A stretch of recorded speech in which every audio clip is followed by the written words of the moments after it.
삶이 참 고단하지요. 남들은 웃으며 잘만 사는 것 같은데 왜 내 인생만 이렇게 가시밭길인지 가슴을 치며 홀로 울었던 밤이 얼마나 많으셨습니까? 아무리 발버둥 쳐도 제자리인 냉혹한 현실 앞에서 당신은 아마 누구보다 간절한 마음으로 기도하고 또 매달렸을 겁니다.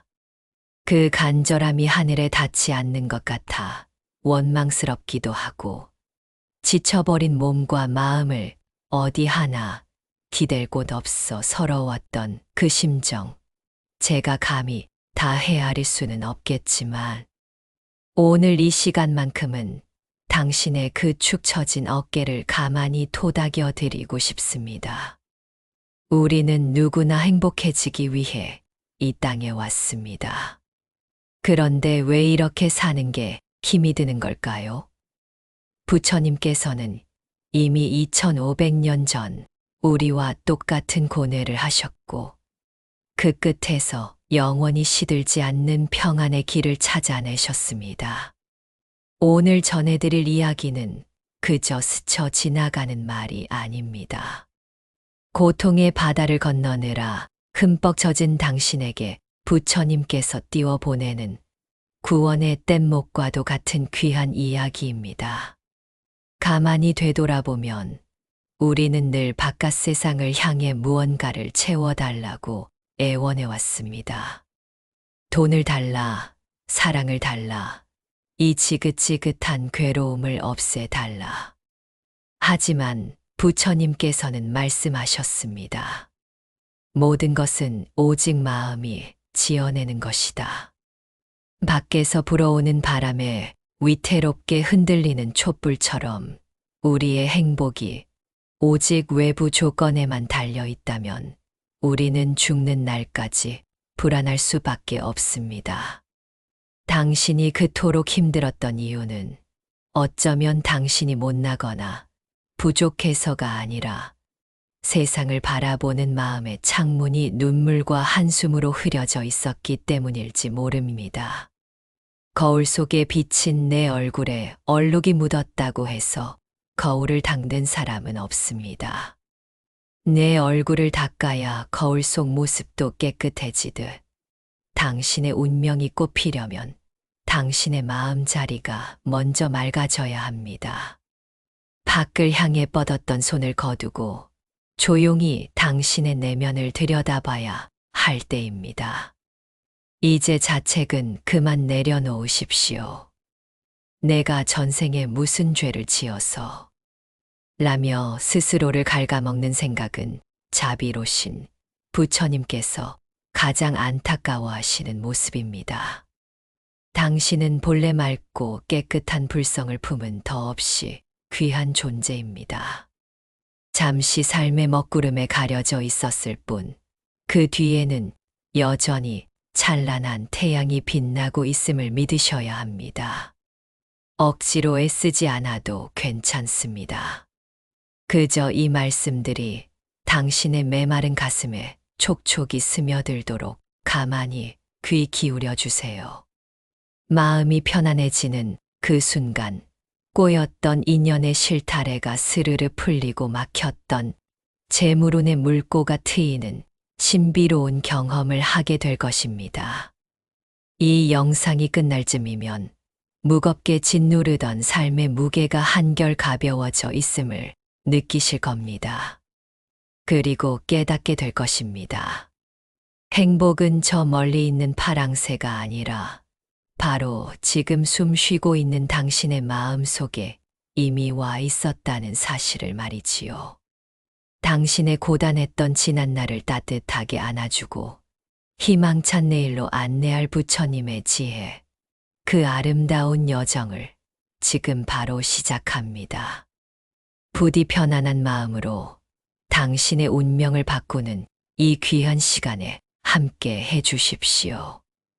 오늘 아침 눈을 뜨자마자 당신의 입술을 가장 먼저 통과한 말은 무엇이었습니까? 혹시 무거운 한숨과 함께 아 죽겠다. 또 시작이네. 지겨워 같은 말들로 하루의 문을 열지는 않으셨는지요. 사는 게 참 팍팍하고 고단하다 보니 우리도 모르게 입버릇처럼 부정적인 말들이 튀어나오곤 합니다. 빚 걱정에, 자식 걱정에, 풀리지 않는 앞날에 대한 막막함 때문에 나도 모르게 내뱉는 그 푸념들을 어찌 탓할 수 있겠습니까? 가슴 속에 맺힌 게 많으면 입 밖으로 터져 나오는 법이니 그동안 당신이 얼마나 힘든 시간을 버텨왔는지 그 말 한마디만 들어도 가슴이 아려옵니다. 하지만 그거 아시나요? 우리가 무심코 내뱉는 그 말들이 허공으로 흩어져 사라지는 것이 아니라 고스란히 다시 돌아와 내 삶을 올가매는 족쇄가 되고 있었다는 사실을 말입니다. 당신은 아마 그냥 답답해서 한 소리야. 사실이 그러니까 그렇다고 하지라고 항변하고 싶을지도 모릅니다. 맞습니다. 지금 당장 주머니는 비어 있고 몸은 여기저기 쑤시고 아픈데 억지로 좋은 말을 한다는 게 가식처럼 느껴질 수도 있습니다. 하지만 부처님께서는 이 세상의 모든 이치는 심은 대로 거두는 법이라고 누누이 강조하셨습니다. 봄에 콩을 심어 놓고 가을에 팥이 나오기를 기다리는 농부는 없습니다. 그런데 우리는 입으로는 죽겠다, 힘들다, 없다라는 가난과 고통의 씨앗을 매일매일 심으면서 현실에서는 부귀영화와 행복이라는 열매가 열리기를 간절히 기다리고 있습니다. 이것은 땅을 탓할 일도 하늘을 원망할 일도 아닙니다. 오직 내가 뿌린 씨앗이 자라나 내 앞에 펼쳐진 것. 그것이 바로 냉정하지만 한치의 오차도 없는 우리네 운명의 현주소입니다. 부처님께서는 자바함경을 통해 이렇게 말씀하셨습니다. 사람이 태어날 때 입안에 도끼를 가지고 나온다. 어리석은 사람은 말을 함부로 하여 그 도끼로 자신을 찢고 남을 해친다. 참으로 무서우면서도 지당한 말씀입니다. 우리는 남을 향해 비난의 화살을 쏘아대지만 사실 그 화살은 돌고 돌아 결국 나 자신의 복을 꿰뚫어 버립니다. 또 법구경에는 이런 말씀도 있습니다. 녹은 쇠에서 생기지만 차차 그 쇠를 먹어버린다. 이와 마찬가지로 그 마음이 옳지 못하면 그 옳지 못한 마음이 사람을 먹어버린다. 여기서 말하는 옳지 못한 마음이 가장 먼저 드러나는 통로가 바로 입입니다. 당신이 나는 돈복이 없어 라고 말하는 순간 우주는 그 말을 명령으로 받아들입니다. 당신의 잠재의식은 주인의 명령을 충실히 이행하기 위해 정말로 돈이 들어오지 않게 하거나 들어온 돈마저 나가게끔 상황을 만들어버립니다. 이것이 바로 말의 위력이자 업의 무서움입니다. 가만히 생각해보면 주변에 늘 힘들다는 말을 달고 사는 사람치고 인생이 술술 풀리는 경우를 보셨습니까? 반대로 지금은 비록 가진 것이 없어도 늘 웃으며 잘 될 거야. 고마워라고 말하는 사람은 언젠가는 반드시 그 말대로 일어서는 모습을 보셨을 겁니다. 말은 단순한 소리가 아닙니다. 말은 에너지이고 파동이며 당신의 운명을 짓는 설계도입니다. 당신이 거친 말을 쏟아내면 당신의 인생밭에는 거친 자갈들이 깔리고 당신이 부드럽고 따뜻한 말을 쓰면 인생밭에는 향기로운 꽃이 피어납니다. 그런데도 우리는 여전히 습관처럼 마치 주문을 외우듯이 불행을 부르는 말들을 반복하고 있습니다. 이번 생은 망했어. 내가 하는 게 다 그렇지 뭐. 이런 말들은 스스로 자신의 발목을 꺾어버리는 것과 다름없습니다. 부처님께서 보시기에 얼마나 안타까우셨으면 입안의 도끼를 조심하라고 그리도 신신당부하셨을까요? 그렇다면 이제 우리는 어떻게 해야 할까요? 이미 내뱉은 말들이 만든 업보 때문에 영영 이렇게 살아야만 하는 걸까요? 아닙니다. 부처님의 가르침이 위대한 이유는 우리가 마음을 먹는 그 즉시 과거의 업을 녹이고 새로운 운명을 창조할 수 있는 길을 열어주셨기 때문입니다.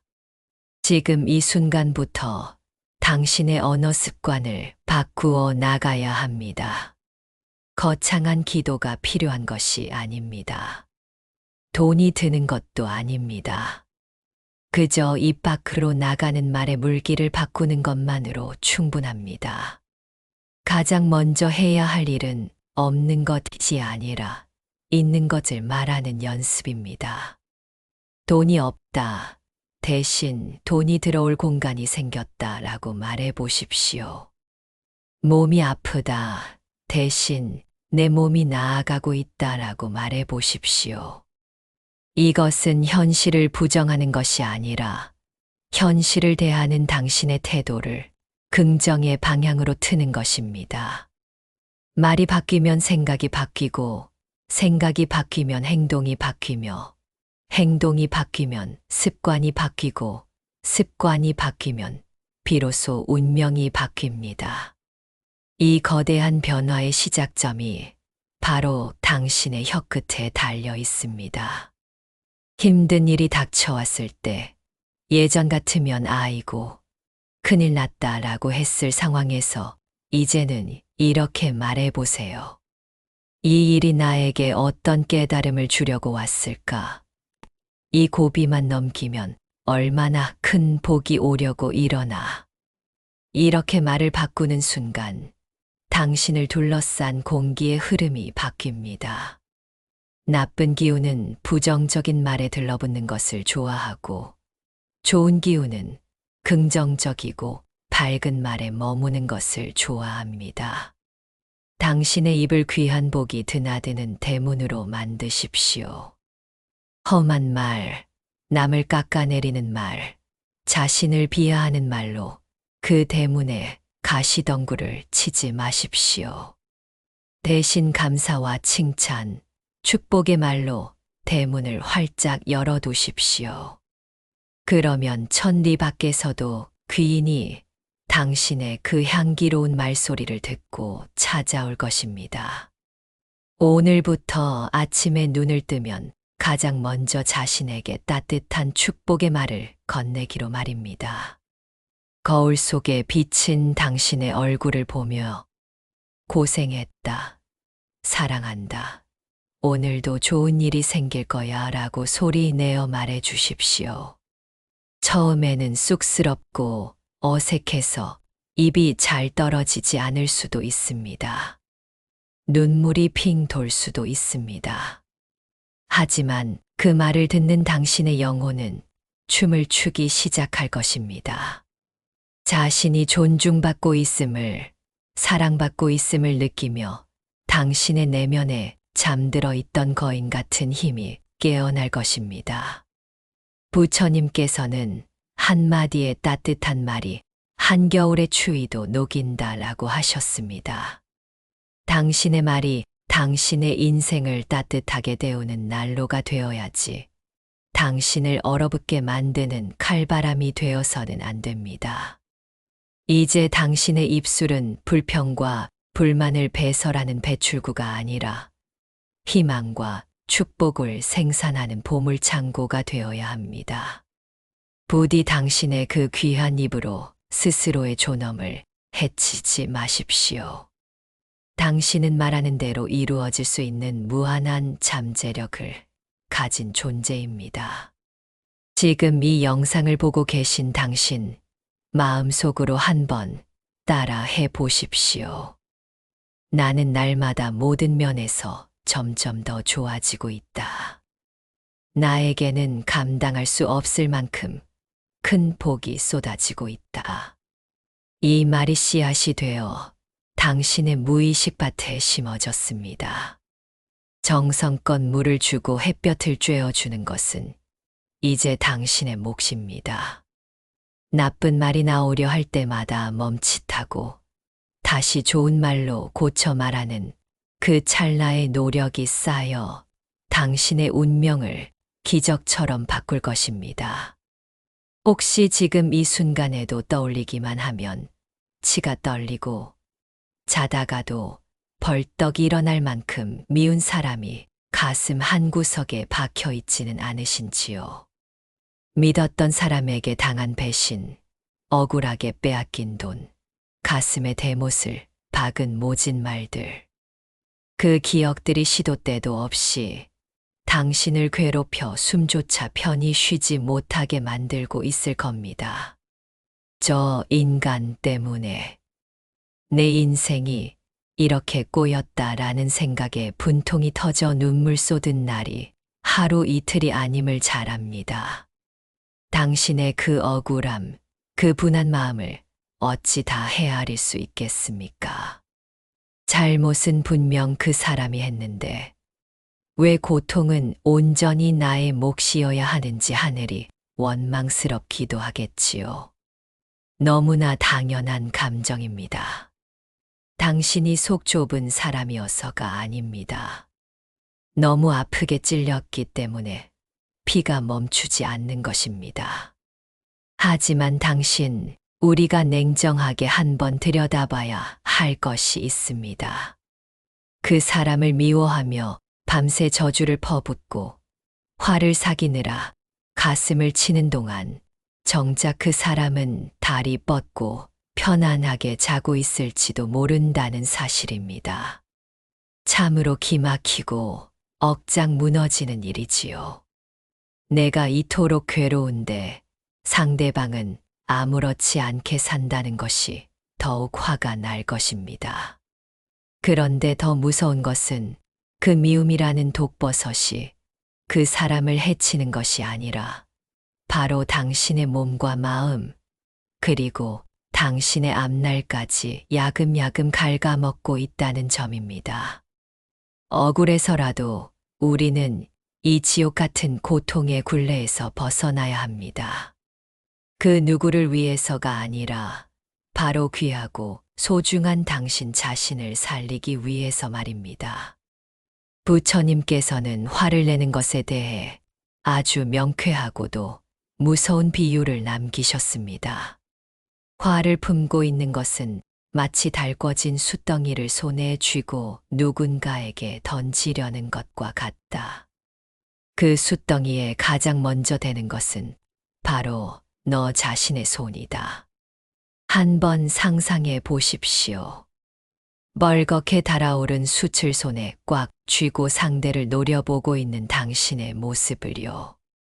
상대방에게 던지기도 전에 이미 내 손은 까맣게 타들어가고 문드러져 있을 것입니다.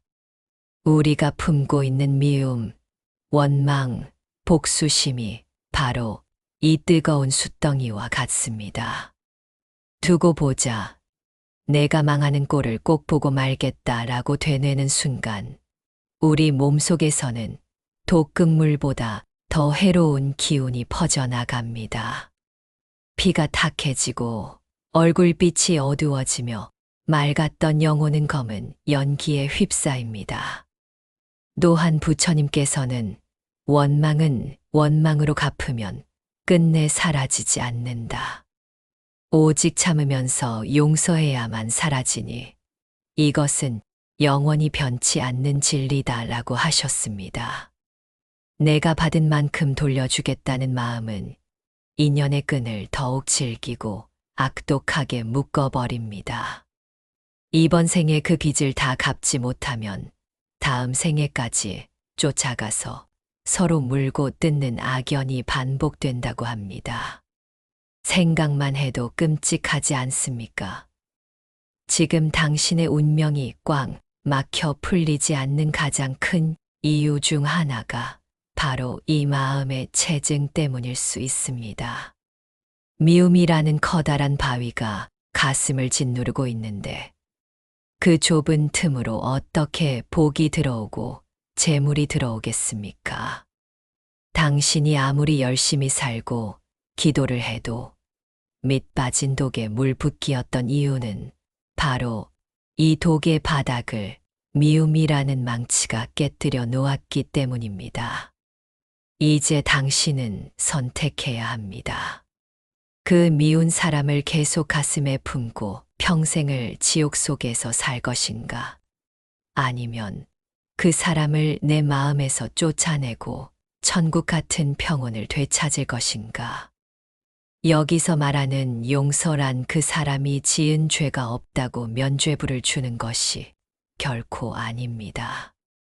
그 사람과 다시 잘 지내보라는 말은 더더욱 아닙니다. 진정한 용서란 더 이상 너를 미워하는 일에 내 소중한 에너지를 낭비하지 않겠다라고 선언하는 것입니다. 내 마음의 방에서 그 사람을 짐짝처럼 밖으로 던져버리는 것입니다. 이렇게 한번 생각해 보십시오. 당신에게 상처 준 그 사람은 전생에 당신이 갚지 못한 빚을 받으러 온 빚쟁이일 수도 있고, 혹은 당신의 그릇을 키우기 위해 악역을 자처하고 나타난 스승일 수도 있다고 말입니다. 그래, 너도 오죽 못났으면 남의 눈에 눈물 나게 하고 살겠냐. 불쌍한 중생이다. 이렇게 마음먹고 그를 놓아주십시오. 이것은 패배가 아닙니다. 질긴 악연의 사슬을 당신의 지혜라는 칼로 단칼에 끊어내는 가장 위대한 승리입니다. 용서가 안 되면 억지로 하려 하지 마시고 그냥 알겠다라고만 하십시오. 그래, 그런 일이 있었지. 참 아팠지. 하지만 이제 흘려보낸다. 흐르는 강물에 썩은 나뭇가지를 띄워보내듯 당신의 기억 속에서 그 사건을, 그 사람을 떠나보내십시오. 꽉 쥐고 있던 손을 펴서 달궈진 숯덩이를 바닥에 떨어뜨려야 합니다.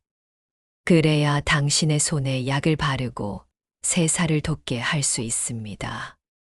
당신이 그를 마음에서 지우는 순간, 신기하게도 우주는 당신에게 보상이라도 하듯 비워진 자리에 생각지도 못한 귀인을 채워주고 막혔던 돈줄을 터주기 시작합니다.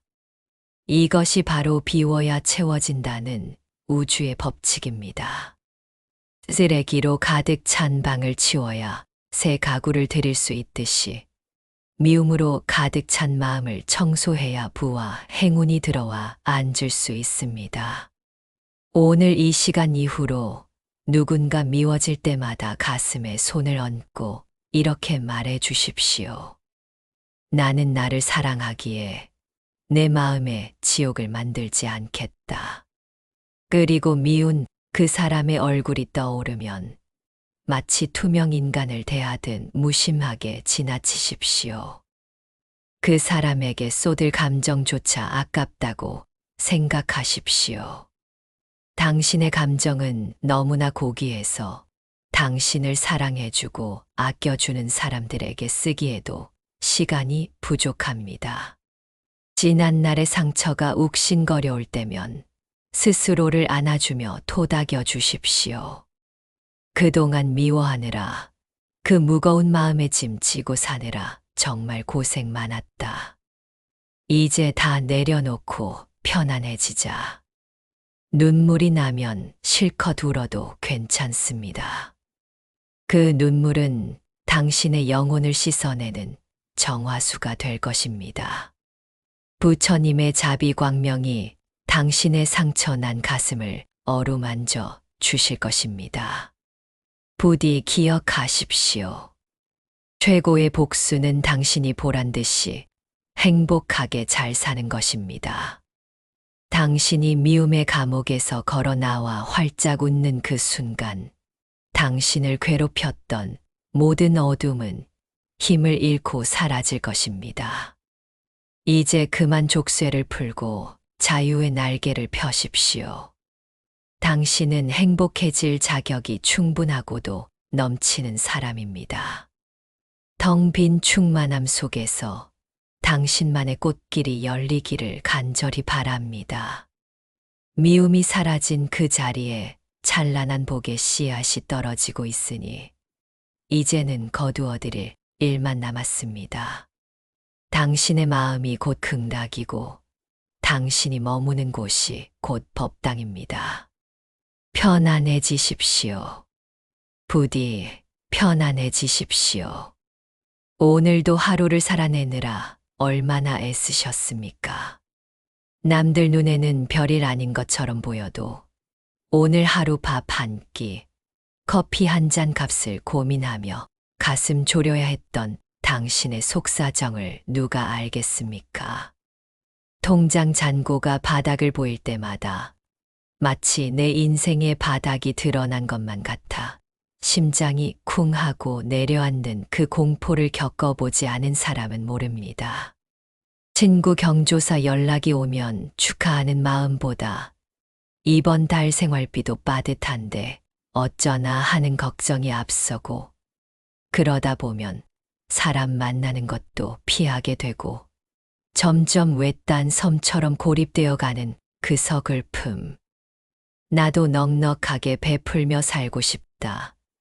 나도 좋은 사람이고 싶다라고 수없이 외쳐보지만 당장 내 코가 석 자라 주머니 속만 원짜리 한 장을 생명줄처럼 꽉 움켜쥐어야만 했던 때 누군가는 그럴수록 베풀어야 복이 온다라고 쉽게 말합니다.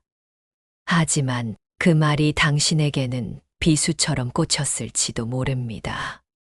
당신이 내 상황이 되어봐 그런 말이 나오나 억울하기도 하고 베풀지 못하는 자신이 초라하고 비겁하게 느껴져 밤새 이불을 뒤집어 쓰고 운 적도 있으시겠지요.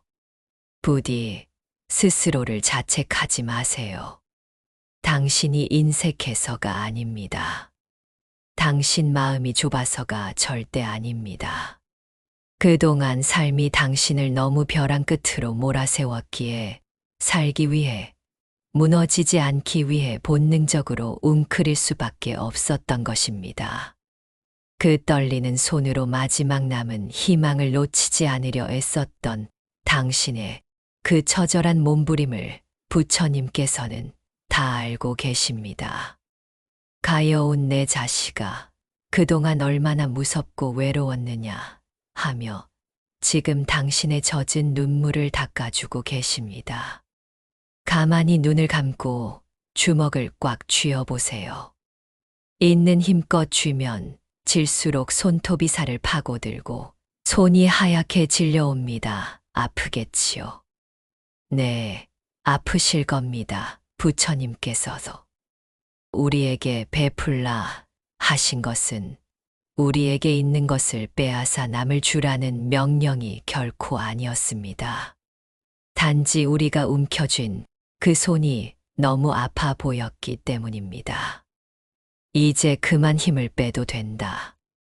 그렇게 꽉 쥐고 있지 않아도 너는 안전하다라고 안심시켜 주시고 싶었던 것입니다. 우리는 내가 가진 것을 놓으면 벼랑 아래로 떨어질 것 같은 공포를 느끼지만 부처님께서는 자애로운 미소로 말씀하십니다. 두려워 말라. 내가 손을 펴야 그 빈손에 내가 더 큰 복을 쥐어줄 수 있단다. 씨앗 하나를 손에 꼭 쥐고 있으면 그것은 영원히 딱딱한 씨앗 하나일 뿐입니다. 하지만 농부가 그 씨앗을 흙 속에 던져버리는 용기를 낼 때 씨앗은 껍질을 깨고 나와 수백 개의 열매를 맺는 나무가 됩니다.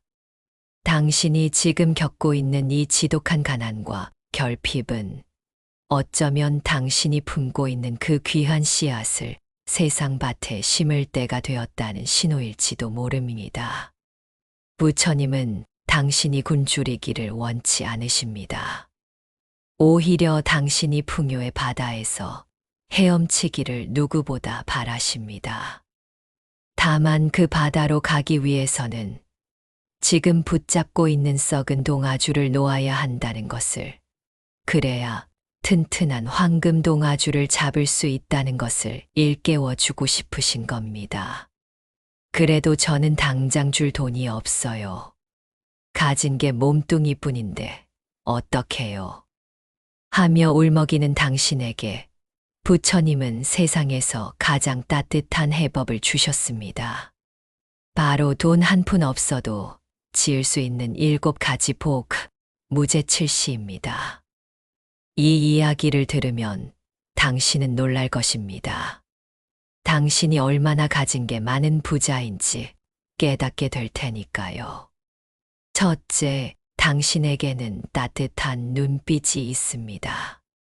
삶에 지쳐 고개 숙인 사람을 볼 때 비난이 아닌 힘드시죠? 힘내세요. 하는 그 자애로운 눈빛 한 번 보내주는 것. 어렵지도 돈이 드는 일도 아니지만 그 눈빛을 받은 사람은 다시 살아갈 힘을 얻습니다. 둘째, 당신에게는 미소 지을 수 있는 얼굴이 있습니다. 엘리베이터에서 마주친 이웃에게 물건을 배달해준 기사님께 짓는 환한 미소는 돈으로 살 수 없는 보석입니다. 셋째, 당신에게는 다정한 말이 있습니다. 고맙습니다. 미안합니다. 덕분입니다. 이 말 한마디가 누군가의 얼어붙은 가슴을 녹입니다. 넷째, 당신은 몸으로 도울 수 있습니다. 무거운 짐을 든 할머니의 짐을 잠깐 들어드리는 그 작은 친절 말입니다. 다섯째, 당신은 마음을 나눌 수 있습니다. 남의 아픔을 내 아픔처럼 여기고 진심으로 걱정해주는 그 고운 마음씨입니다. 여섯째, 자리를 양보할 수 있고, 일곱째, 굳이 묻지 않아도 상대의 마음을 헤아려 편안하게 해줄 수 있습니다. 당신은 결코 가난하지 않습니다. 당신의 눈, 입 표정, 몸, 그리고 마음. 이 모든 것이 세상의 빛을 전할 수 있는 보물입니다. 돈으로 하는 기부는 돈만 있으면 누구나 할 수 있지만 마음을 담아 건네는 눈빛과 말은 오직 당신만이 할 수 있는 가장 귀한 선물입니다. 당신이 나는 줄 게 없어 라고 슬퍼할 때 부처님은 너는 이미 온 세상을 밝힐 등불을 가지고 있단다 라고 말씀하십니다. 당신이 베푼 그 다정한 미소 하나가 돌고 돌아 당신이 가장 춥고 외로울 때 누군가의 손길이 되어 당신을 감싸 안아줄 것입니다. 이것이 우주의 약속입니다. 그러니 이제 두려움에 떨며 잔뜩 웅크렸던 어깨를 펴고 깊은 숨을 한번 쉬어보세요. 그리고 오늘 아주 작은 것부터 시작해 봅시다. 거창한 것이 아닙니다. 거울 속에 비친 당신 자신에게 먼저 따듯이 웃어주세요. 정말 고생했다. 너는 참 귀한 사람이야. 라고 말하며 당신에게 먼저 베풀어 주세요. 내가 나를 따뜻하게 대할 때 그 온기가 흘러넘쳐 세상으로 퍼져나갑니다. 무언가를 줘야만 한다는 강박도 내려놓으세요. 그저 지나가는 바람에 꽃향기를 실어보내듯 당신의 선한 마음을 세상에 살며시 띄워보내면 됩니다.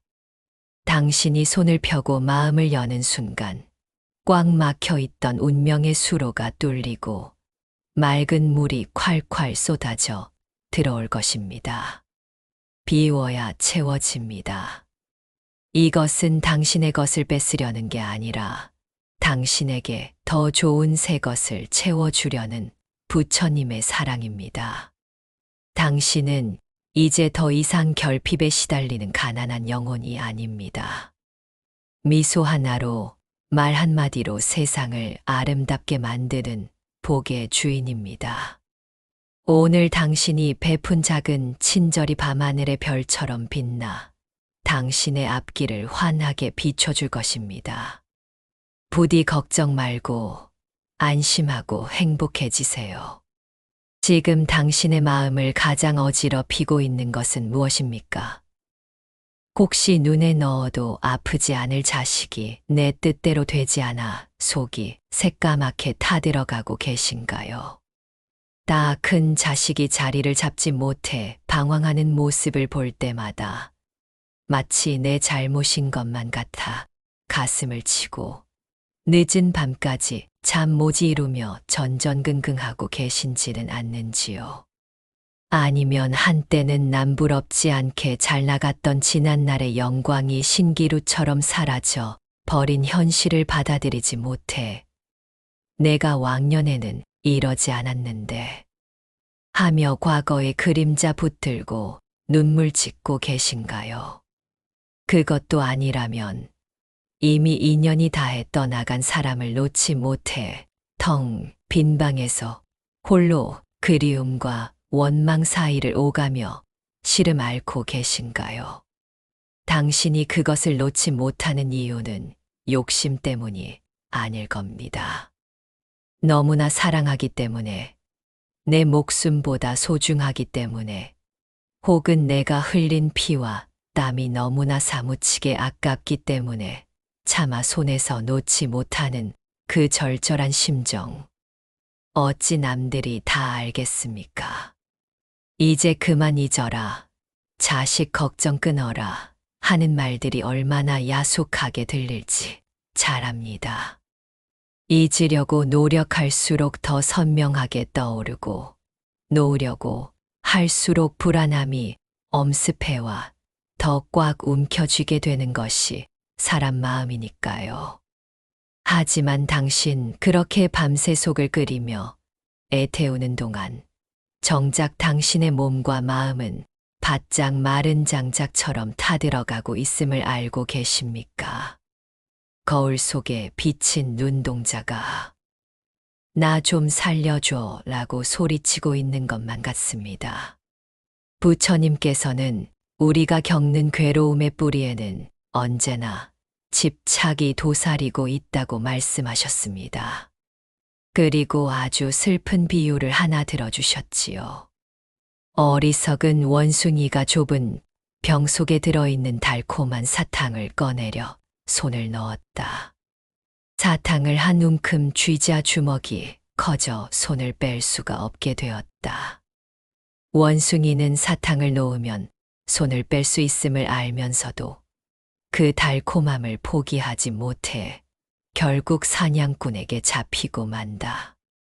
우리의 모습이 이 원숭이와 다를 바가 없습니다.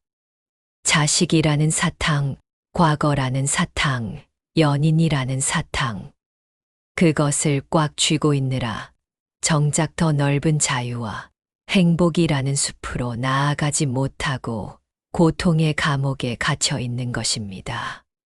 부처님께서는 사랑하는 사람을 만들지 말고 미워하는 사람도 만들지 말라. 사랑하는 사람은 못 만나서 괴롭고 미워하는 사람은 만나서 괴롭다라고 하셨습니다. 얼핏 들으면 너무나 매정한 말씀 같지만 여기에는 깊은 자비가 숨어 있습니다. 사람을 사랑하지 말라는 뜻이 아니라 내 것이라고 소유하려는 그 끈적한 마음, 즉 집착을 경계하라는 뜻입니다. 우리는 흔히 집착을 사랑이라고 착각합니다. 하지만 사랑은 상대를 자유롭게 해주는 것이고 집착은 상대를 내 뜻대로 조종하려는 것입니다. 당신이 자식 걱정에 잠 못 이루는 것은 자식을 사랑해서이기도 하지만 깊은 내면에는 내 자식이니까 내 뜻대로 잘 되어야 해라는 욕망과 두려움이 숨어 있을지도 모릅니다. 흐르는 물을 손으로 잡으려 하면 다 빠져나가듯 사람의 마음도 자식의 운명도 지나간 세월도 꽉 쥐려 할수록 더 멀리 달아나는 것이 우주의 순리입니다. 당신이 움켜쥔 손에 힘을 줄수록 당신의 손바닥은 칼에 베인 듯 상처만 깊어질 뿐입니다. 부처님은 그 피 흘리는 손을 보며 이제 그만 아파하고 그 칼을 놓아라라고 간곡히 타일러 주시는 것입니다. 용기를 내어 그 질긴 끈을 한번 느슨하게 풀어보십시오. 내려놓음을 포기라고 생각하지 마십시오. 내려놓음은 맡기는 것입니다. 내가 어찌할 수 없는 영역을 하늘의 뜻에, 우주의 흐름에, 그리고 부처님의 가피에 믿고 맡기는 가장 지혜로운 선택입니다. 자식 문제로 괴로워하는 당신, 자식은 나의 소유물이 아니라 나를 통해 이 세상에 온 귀한 손님이라고 생각해 보세요. 손님은 언젠가 자기 갈 길을 떠나야 합니다.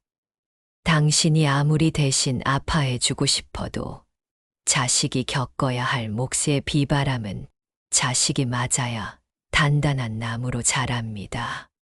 당신의 과도한 걱정은 오히려 자식에게 너는 혼자서 아무것도 못해라는 무능력의 저주를 퍼붓는 것과 같습니다. 대신 이렇게 마음먹으세요. 나는 너를 믿는다. 너에게는 내 인생을 헤쳐나갈 힘이 있다. 그리고 당신의 시선을 자식에게서 거두어 당신의 삶으로 가져오세요. 신기하게도 부모가 자식에 대한 집착을 놓고 자신의 삶을 행복하게 가꾸기 시작할 때 꽉 막혔던 자식의 앞길도 술술 풀리는 경우가 너무나 많습니다. 지나간 과거에 매여 있는 당신, 이미 흘러간 물로는 물레방아를 돌릴 수 없습니다. 그때 땅을 샀어야 했는데, 그때 그 사람을 잡았어야 했는데, 하는 후회는 썩은 동아줄을 붙잡는 일과 같습니다.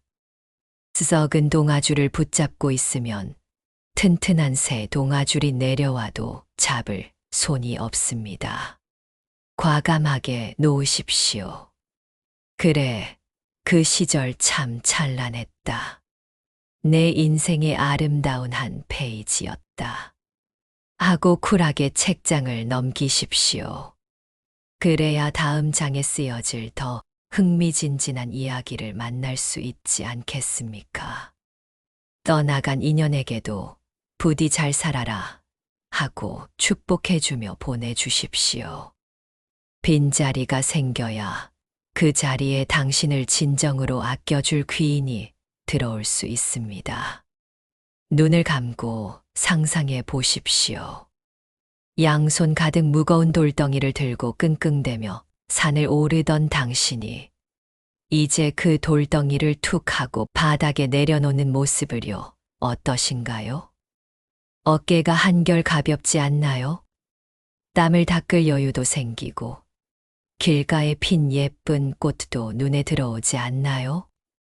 이것이 바로 방아착, 마음을 내려놓았을 때 찾아오는 평화입니다. 당신이 집착을 내려놓는 순간 당신은 잃는 것이 아니라 비로소 나 자신을 되찾게 됩니다.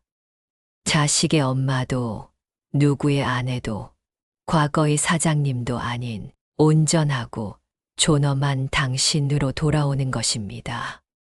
그동안 타인에게 혹은 과거에 쏟아부었던 그 엄청난 에너지가 이제 온전히 당신을 향해 흐르기 시작합니다. 그 에너지는 당신의 얼굴빛을 환하게 바꾸고 당신의 목소리에 힘을 실어주며 당신을 매력적인 사람으로 빛나게 할 것입니다. 기억하세요.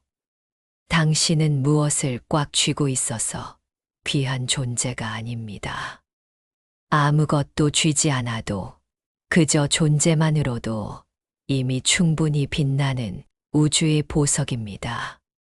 이제 두려움 없이 손을 활짝 펴십시오. 텅 빈 손바닥 위로 따스한 햇살이 내려앉고 시원한 바람이 머물다 갈 것입니다. 그리고 그 바람 끝에 당신이 그토록 찾아 헤매던 진정한 행복과 행운이 사뿐히 내려앉을 것입니다. 걱정 마십시오. 놓아도 큰일 나지 않습니다. 오히려 놓아야 삽니다. 부처님의 따뜻한 품 안에서 이제는 당신을 올가매던 모든 것들로부터 자유로워지시기를, 그리하여 깃털처럼 가볍고 새처럼 자유롭게 비상하시기를 간절히 기도합니다. 오늘은 인간관계 때문에 가슴에 멍이 든 날은 아니었나요? 내가 지한테 어떻게 했는데 하는 배신감, 나를 은근히 깔보고 무시하는 사람들의 눈빛, 억울한 오해를 받고도 말 한마디 제대로 못한 채 돌아서야 했던 그 비참함. 그런 감정들이 엉켜 목구멍까지 차오를 때가 있습니다. 우리는 살면서 참 많은 싸움을 합니다. 내가 옳다는 것을 증명하기 위해, 내 자존심을 지키기 위해, 털끝만큼도 손해보지 않으려고 핏대를 세우며 악다구니를 씁니다. 하지만 그렇게 목소리를 높이고 집에 돌아오는 길, 승리의 기쁨보다는 왠지 모를 공허함과 서글픔이 밀려오지 않던가요? 남들 앞에서는 턱을 치켜들고 당당한 척했지만 사실 당신은 두려웠을지 모릅니다. 내가 고개를 숙이는 순간 사람들이 나를 짓밟을까봐, 내가 약한 모습을 보이면 세상이 나를 잡아먹을까봐, 그래서 고슴도치처럼 온몸에 가시를 세우고 잔뜩 긴장한 채 살아왔던 것은 아닌지요. 누가 조금만 스쳐도 소스라치게 놀라며 건드리지 마 라고 소리치는 당신의 그 예민함은 사실은 나 좀 보호해줘, 나 너무 열혈하는 슬픈 비명이었음을 저는 압니다. 꼿꼿하게 세운 당신의 목덜미가 얼마나 뻐근하고 아플지, 겉으로는 웃고 있어도 속으로는 울고 있는 당신의 그 지친 마음을 부처님께서는 가만히 안아주고 싶어 하십니다. 이제 그 무거운 갑옷을 벗어도 된다. 너는 굳이 싸워서 증명하지 않아도 이미 충분히 귀한 존재란다라고 말이지요. 부처님께서는 물을 스승으로 삼으라 하셨습니다. 도덕경에도 상선약수라는 말이 있지요. 최고의 선은 물과 같다는 뜻입니다. 물을 한번 보십시오. 물은 네모난 그릇에 담으면 네모가 되고 둥근 그릇에 담으면 둥근 모양이 됩니다. 바위를 만나면 굳이 깨부수려 하지 않고 부드럽게 휘감아 돌아갑니다. 그리고 무엇보다 물은 언제나 높은 곳에서 낮은 곳으로 흐릅니다. 세상 모든 사람들이 더 높은 곳, 더 잘난 곳을 향해 아귀다툼하며 기어오를 때 물은 홀로 낮은 곳을 향해 겸손하게 내려갑니다. 그래서 결국 어떻게 됩니까? 모든 시내와 강물이 굽이굽이 흘러 마침내 도달하는 곳, 세상에서 가장 거대하고 깊은 바다가 됩니다. 바다가 그토록 크고 넓은 이유는 이 세상에서 가장 낮은 곳에 엎드려 있기 때문입니다. 우리의 인생도 이와 같습니다. 고개를 빳빳이 들고 있으면 나에게 흘러들어올 복과 인연의 물줄기가 튕겨나갑니다. 산 꼭대기에는 물이 고이지 않습니다. 빗물도 머물지 못하고 다 흘러내려 버리지요. 하지만 자신을 낮추어 골짜기가 된 사람에게는 온 산에 물이 모여들어 큰 호수를 이룹니다. 당신이 지금 외롭고 되는 일이 없다면 혹시 내 마음의 높이가 너무 높아 복이 머물 자리가 없는 것은 아닌지 돌아봐야 합니다. 내가 왕년에는 말이야, 감히 나한테 이래? 라는 생각 불교에서는 이것을 아상이라고 합니다. 이 나라는 착각, 잘난 나라는 거대한 바위가 당신의 운명길을 꽉 막고 있는 것입니다. 부처님께서는 이 아상을 깨트리는 순간 당신이 우주만큼 거대해진다고 하셨습니다. 나를 낮추는 것은 비굴한 패배가 아니라 세상을 품는 가장 큰 그릇이 되는 길입니다. 그렇다면 구체적으로 어떻게 마음을 낮춰야 할까요? 무조건 죄송합니다 하고 바보처럼 당하고만 살라는 뜻일까요? 아닙니다. 여기서 말하는 하심은 상대가 무서워서 굴복하는 비겁함이 아니라 상대를 부처님처럼 귀하게 여기는 마음에서 나오는 여유로움입니다. 누군가 당신에게 화를 내거나 억지를 부릴 때 맞서 싸우면 똑같은 수준의 사람이 됩니다. 흙탕물 속에서 같이 뒹구는 꼴이지요. 그럴 때 마음속으로 살짝 미소 지으며 한 수 접어주는 것입니다. 그래, 내 말이 맞다. 오죽 답답하면 그러겠니? 하고 마음의 고개를 숙여 보십시오.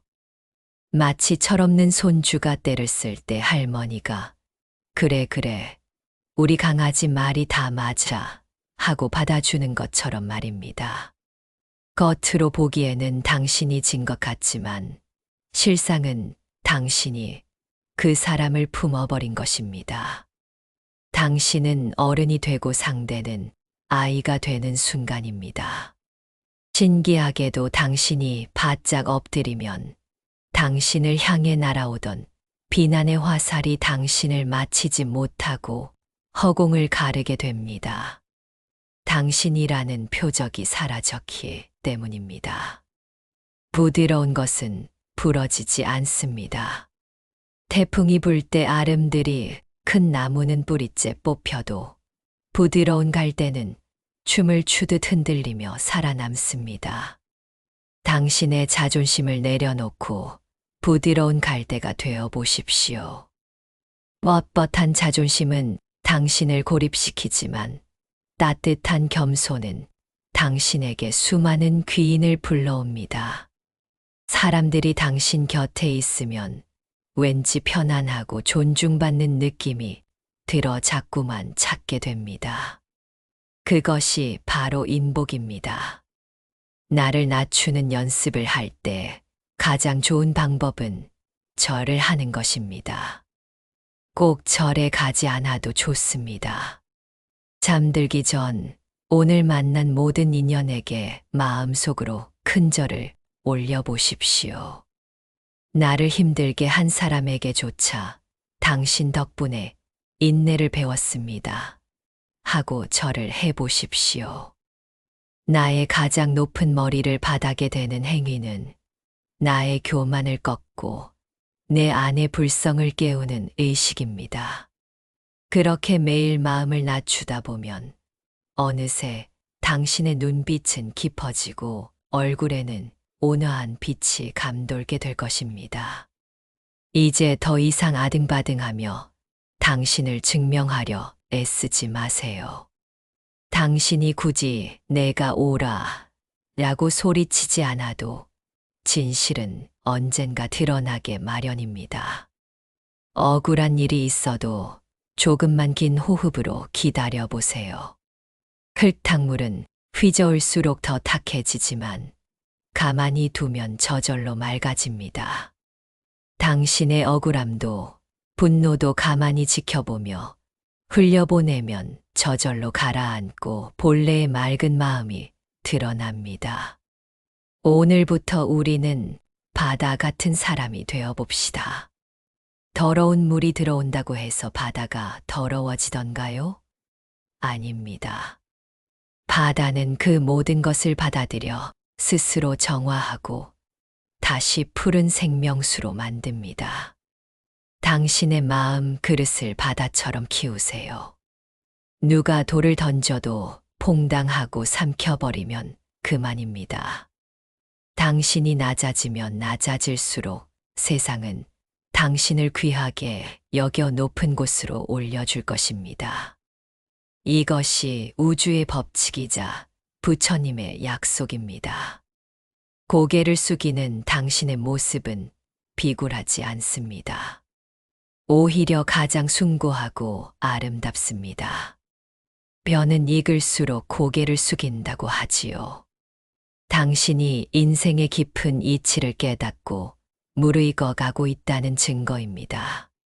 부드러움이 강함을 이깁니다. 낮춤이 높음을 이깁니다.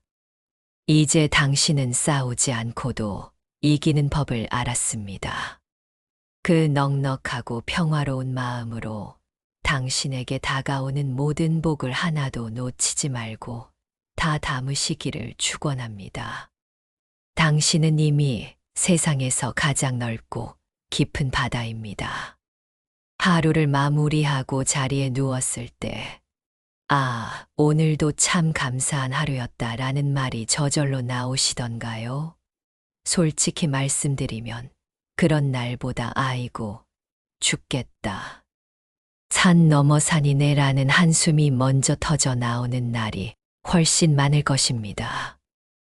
눈만 뜨면 돈 들어갈 곳은 천지인데 들어올 돈은 없고 몸은 여기저기 쑤시고 믿었던 사람에게 실망하는 일들이 파도처럼 밀려오는데 여기서 무슨 감사를 찾으라는 건지 속 모르는 소리처럼 들려 화가 날 수도 있습니다. 감사할 일이 있어야 감사를 하지.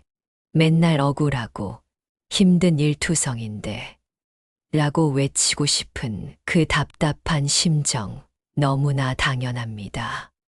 당신이 부정적인 사람이라서가 아닙니다. 지금 짊어지고 있는 삶의 무게가 그만큼 무겁고 버겁기 때문입니다. 웃을 일이 하나도 없는데 억지로 웃으라는 건 어쩌면 고문처럼 느껴질지도 모릅니다. 하지만 당신, 우리가 정말 냉정하게 한번 생각해 볼 것이 있습니다. 불평을 하고 짜증을 내고 신세를 한탄해서 상황이 조금이라도 나아졌다면 우리는 밤을 새워서라도 불평을 해야 할 것입니다. 그런데 이상하게도 힘들다, 힘들다 하면 정말 몸이 물먹은 솜처럼 더 무거워지고 재수 없다라고 말하면 멀쩡하던 길에서도 넘어지는 일이 생기곤 합니다. 마치 누군가가 내 말을 듣고 있다가 그래, 얼마나 더 힘든지 보여줄게라고 심술을 부리는 것처럼 말이지요. 이것이 바로 우리가 알게 모르게 스스로에게 걸고 있던 불행의 주문이었습니다. 부처님께서는 아주 유명한 일화를 통해 우리에게 큰 깨달음을 주셨습니다. 원효대사께서 어두운 동굴에서 갈증을 느껴 바가지에 든 물을 아주 달게 마셨는데 아침에 일어나 보니 그게 해골의 고인 썩은 물이었다는 이야기 아마 들어보셨을 겁니다. 밤에는 세상에서 제일 맛있는 꿀물이었는데 아침에 해골을 보는 순간 구역질이 나는 썩은 물로 변했습니다. 물은 밤이나 낮이나 똑같은 물이었습니다. 바뀐 것은 오직 하나, 그것을 받아들이는 대사님의 마음뿐이었습니다. 세상 일도 이와 똑같습니다. 지금 당신이 겪고 있는 이 고난과 시련이 어떤 마음으로 보느냐에 따라 나를 죽이는 독이 될 수도 있고 나를 성장시키는 약이 될 수도 있습니다. 세상은 거울과 같아서 당신이 찡그린 얼굴로 바라보면 세상도 당신에게 찡그린 얼굴을 보여주고 당신이 웃는 얼굴로 바라보면 세상도 당신에게 환한 미소를 돌려줍니다. 우리가 감사합니다라고 말하는 것은 단순히 예의를 갖추는 것이 아닙니다. 캄캄한 어둠 속에서 여기 빛이 있다 라고 선언하는 것과 같습니다. 마음의 눈을 바꿔 끼우는 순간 지옥 같던 현실에서도 숨겨진 보물을 찾아낼 수 있습니다. 불평이라는 안경을 쓰고 보면 온 세상이 쓰레기장으로 보이지만 감사라는 안경을 쓰고 보면 길가에 핀 이름 모를 풀꽃 하나도 나를 위해 피어난 축복으로 보이기 시작합니다. 그렇다면 도대체 무엇을 감사해야 할까요? 거창한 기적이 일어나야만 감사하는 게 아닙니다. 진짜 고수는 아무 일도 일어나지 않은 평범한 일상 속에서 보석을 캐내는 사람입니다.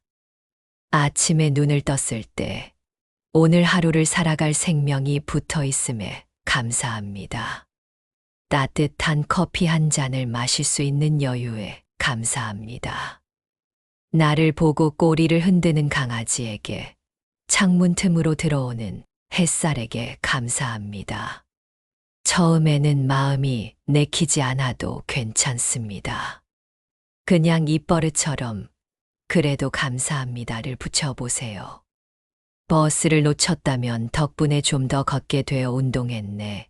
감사합니다 라고 해보고, 점심 메뉴가 맛이 없었다면 과식 안 하게 해줘서 감사합니다 라고 엉뚱하게라도 말을 돌려보세요. 신기하게도 감사합니다 라는 말이 입 밖으로 나오는 순간 뇌는 감사할 이유를 찾아내기 위해 바쁘게 움직이기 시작합니다. 그리고 우리 몸에서는 좋은 에너지가 솟아나기 시작합니다. 이것은 정신 승리가 아닙니다. 파동을 바꾸는 과학입니다. 감사의 파동은 우주에서 가장 강력하고 높은 에너지입니다. 당신이 감사한 마음을 품으면 당신 자체가 거대한 자석이 되어 세상의 모든 좋은 운, 귀인, 재물을 끌어당기게 됩니다. 반대로 불평과 원망은 가난과 불행을 끌어당기는 자석입니다. 지금까지 일이 잘 안 풀렸다면 혹시 내가 무심코 내뱉은 불평들이 복이 들어오는 입구를 막고 있었던 건 아닌지 돌아봐야 합니다. 이제 그 입구를 뚫을 수 있는 유일한 열쇠, 감사를 사용할 때입니다. 가장 힘든 순간에 하는 감사가 가장 위력이 셉니다. 바닥을 쳤다고 느낄 때 이 시련을 통해 제가 더 단단해지게 해주셔서 감사합니다. 이제 올라갈 일만 남았으니 감사합니다 라고 외쳐보세요. 그 순간 당신을 짓누르던 불운의 사슬이 끊어지고 대반전의 드라마가 시작됩니다. 부처님께서는 만족할 줄 아는 사람은 땅바닥에 누워 있어도 편안하고 즐겁지만 만족할 줄 모르는 사람은 천국에 있어도 불만족스럽다라고 하셨습니다. 행복의 파랑새는 멀리 있는 것이 아니라 지금 당신이 쥐고 있는 작은 것들을 소중히 여길 때 그 모습을 드러냅니다. 이제 당신의 하루를 감사의 기도로 채워보십시오. 아침에 일어나면 오늘도 좋은 일이 생길 것 같아 감사합니다 라고 먼저 선포하십시오. 그리고 잠들기 전에는 오늘 하루 있었던 일 중 딱 3가지만이라도 감사한 일을 떠올려 보십시오. 오늘 밥 안 굶어서 감사, 다친 곳 없어서 감사, 가족들이 무탈해서 감사. 이렇게 하루를 닫으면 당신의 잠재의식은 밤새도록 행복한 꿈을 꾸며 내일의 행운을 준비할 것입니다. 당신 그동안 참 치열하게 버티며 살아오셨습니다. 이제는 억지로 싸우려 하지 말고 그저 주어진 모든 것에 고마워하며 물 흐르듯 살아보세요. 감사는 메마른 당신의 인생밭에 내리는 단비와 같습니다. 그 비가 내려야 비로소 당신이 그토록 원하던 부와 명예, 행복의 싹이 트기 시작합니다. 이제 당신의 입술은 불평 대신 감사를 노래하는 악기가 되었습니다. 당신의 눈은 결핍 대신 풍요를 발견하는 보물 지도가 되었습니다. 당신은 이제 복을 쫓아다니는 사람이 아니라 복이 제 발로 찾아와 머무는 복의 주인이 되었습니다. 마음먹은 대로 이루어지는 이 신비로운 세상에서 감사의 날개를 달고 높이 비상할 당신을 진심으로 응원합니다. 당신의 모든 순간이 그 자체로 기적이고 감사입니다. 당신은 이미 운명을 바꿀 준비를 마친 훌륭한 분입니다. 사실 사는 게 너무 힘들고 바쁘다 보면 내 마음 하나 들여다보는 일이 사치처럼 느껴질 때가 많습니다. 당장 해결해야 할 문제들이 산더미 같은데 마음 타령이나 하고 있는 게 아닌가 하는 의구심이 들었을지도 모릅니다. 하지만 그럼에도 불구하고 귀한 시간을 내어 이 영상과 함께 해주신 것은 당신의 영혼 깊은 곳에서 이제는 정말 행복해지고 싶다. 나도 한번 사람답게 살아보고 싶다는 간절한 외침이 있었기 때문일 겁니다. 오늘 우리는 꽤 먼 길을 함께 걸었습니다. 나도 모르게 내뱉던 부정적인 말을 멈추고 축복의 말을 하기로 약속했고, 가슴을 짓누르던 미움과 화를 용서로 씻어내기로 했습니다. 가진 게 없어도 따뜻한 눈빛 하나로 복을 지을 수 있다는 것을 알았고, 꽉 쥐고 있던 집착을 내려놓아야 비로소 새 것이 채워진다는 이치도 배웠습니다. 그리고 나를 낮추는 겸손함이 나를 귀하게 만든다는 것과 감사가 기적을 부르는 주문이라는 것까지 함께 나눴습니다. 지금 당장은 내 인생이 드라마처럼 확 바뀌지 않은 것 같아 보일 수도 있습니다. 하지만 걱정하지 마세요. 겨울 땅 속에 심은 씨앗은 눈에 보이지 않지만 봄이 오면 반드시 단단한 흙을 뚫고 싹을 틔웁니다. 오늘 당신의 마음밭에 심어진 이 6가지 지혜의 씨앗들도 당신이 잠든 사이 무럭무럭 자라나 조만간 당신의 삶을 풍요로운 황금 들판으로 만들어줄 것입니다. 어쩌면 내일 다시 전쟁 같은 현실이 당신을 기다리고 있을지 모릅니다. 때로는 오늘 다짐했던 마음이 무색하게 화가 치밀어 오를 수도 있고, 예전의 습관처럼 불안감이 엄습해올 수도 있습니다. 사람이니까 당연한 일입니다. 그럴 때마다 자책하거나 실망하지 마세요. 넘어지면 툭툭 털고 다시 일어나면 그만입니다. 작심삼일이라면 사흘에 한 번씩 다시 마음먹으면 됩니다. 중요한 건 속도가 아니라 방향입니다. 조금 더디더라도, 가다가 잠시 멈추더라도 당신의 마음이 밝은 빛을 향해 있다는 사실만 잊지 않으면 됩니다. 힘들 때마다 이 영상을 친구처럼, 쉼터처럼 다시 찾아주세요. 당신이 지치고 힘들 때 기댈 수 있는 든든한 버팀목이 되어드리겠습니다. 부처님의 따뜻한 자비가 언제나 당신의 등 뒤를 든든하게 지켜주고 계심을 믿으세요. 당신은 혼자가 아닙니다. 오늘 이 이야기들이 당신의 가슴에 작은 등불 하나를 켰기를 바랍니다. 그 불빛이 당신의 어두운 밤길을 환하게 비추고 당신이 가는 발걸음마다 향기로운 꽃길이 펼쳐지기를 간절히 염원합니다. 부디 아프지 마시고 밥 잘 챙겨 드시고 스스로를 많이 아껴주세요. 당신은 세상 그 무엇과도 바꿀 수 없는 참으로 소중하고 귀한 사람입니다. 당신의 가정에 평온과 행복이 가득하기를, 그리고 당신이 꿈꾸는 모든 소원이 원만하게 이루어지기를 두 손 모아 진심으로 축원합니다. 감사합니다. 그리고 편안하십시오.